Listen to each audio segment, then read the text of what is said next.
My name's Dr. Brown. I'm with Summit Chiropractic, and today we're going to take a look at how to release some of that tension on the IT band. Now, I'm sure a lot of y'all have already tried using a foam roller on the IT band. That's helpful temporarily. It can help kind of take a little bit of the pressure off that area, kind of stretch things out. However, we're going to be focusing today not just on the IT band itself, but also on the muscles that attach to it where a lot of that tension is coming from. So we're going to be working on three areas. We're going to be working on the IT band itself, we're going to be working on the TFL muscle, and on the glutes in the back. So to get started with, we want to know what muscles we're going to target. To find the TFL, what you want to do is take your hand and kind of feel for that hip bone there. You'll find it kind of like at the end of that femur, there's this one little area where you feel a lot of pressure there from the bone. Right there, you want to move a little bit forward about maybe an inch or two, and you want to come up about an inch or two. And if you push your thumb in that area, if you have a lot of tightness in the IT band, very likely you'll start to feel a lot of tension and a lot of maybe a little bit of soreness in that muscle there. And right there is where that TFL is. So once again, you're going to feel for that hip bone on the side, an inch or so forward and an inch or so up, and just kind of dig into the muscle there till you feel the area that's really tender. That's the TFL right there, and that's the first muscle that we really want to focus on foam rolling out.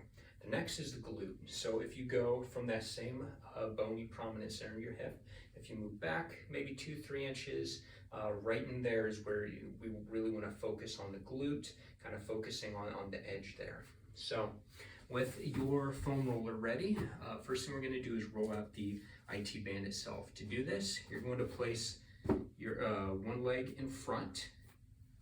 The side that we're going to stretch goes underneath like this. Keep that knee straight. You're going to place the foam roller down on the side of your hip, and then you're going to roll up and down a little bit like this, back and forth, kind of loosening up some of that tension there. Next, we're going to focus on the TFL. To do this, you're going to want to find that muscle there right where it's tender. You're going to have to lean forward a little bit and move the foam roller up. And then as you lean onto that muscle, you'll move down a little bit, back up, down, back up. That's going to help relieve some of the tension in the TFL.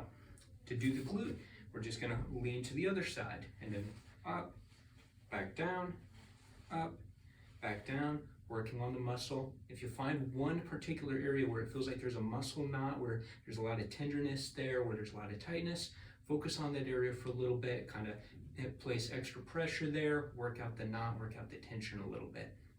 So as you're getting started with stretching out the IT band and the TFL and the glute as well, you might find that at first there's a lot of tenderness in that muscle. You can't place too much pressure on it without it becoming too painful. That's okay. You don't have to place a ton of pressure on the muscles to get good results. Place at the amount of pressure that you can tolerate, okay? And then over time, you should be able to increase the pressure that you're able to put on those muscles. You should be able to tolerate more every time you do it.